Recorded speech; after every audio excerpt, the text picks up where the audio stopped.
Jorge, can you put into a little bit of a context this visit to Cuba as he now departs to the United States? In other papal visits, many things were said, people were happy, and then very little, if nothing, changed. Do the Cuban people, do you think, still feel that way, or is there something different about this visit? Father, a question from my own. When you say little things change, you mean in Cuba? Exactly. Okay. Well, the Holy Father cannot change everything. We cannot expect that from him, and he doesn't change everything. By the way, the plane is taking off now. But I watching your broadcast. I have been watching the whole trip. Okay. But anyway, he goes to Cuba to give hope and to bring a message of mercy. He did that very well.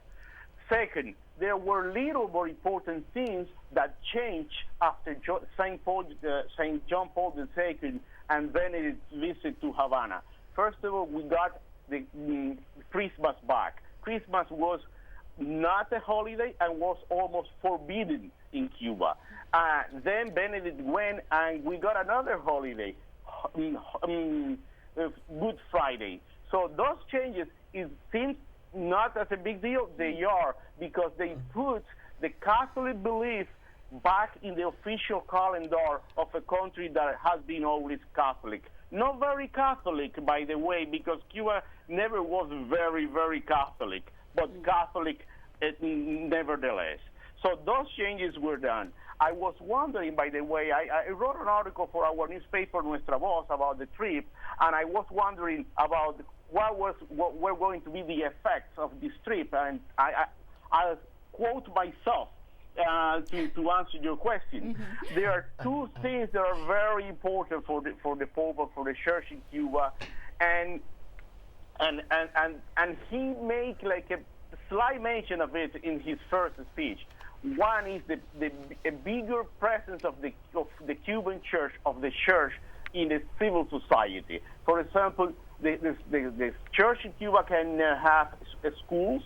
I think this is one of the things that he was referring when we were asking for more space for the Church to do her mission in Cuba. Mm-hmm. Maybe that we are going to have a result about that. I hope so. Sure. I hope to see again a Catholic elementary or a Catholic high school in Cuba. We didn't have none of them, for the last 60 years. Jorge, in some final observations from you, a last word. When Pope Francis was first presented to us, it seems like so many years ago, did you, in any recess of your mind, ever believe you would see this day? And you would see this day because of the efforts of the Holy Father, the head of the Universal Church? No. Short answer, no. Yeah. Seriously, I didn't imagine the effect that he was going to have. But he never.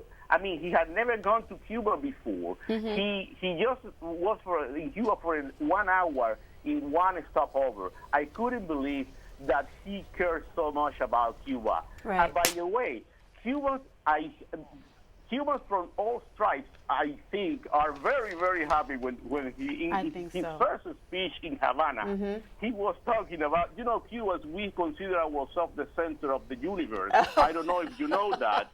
No. And Jose Marti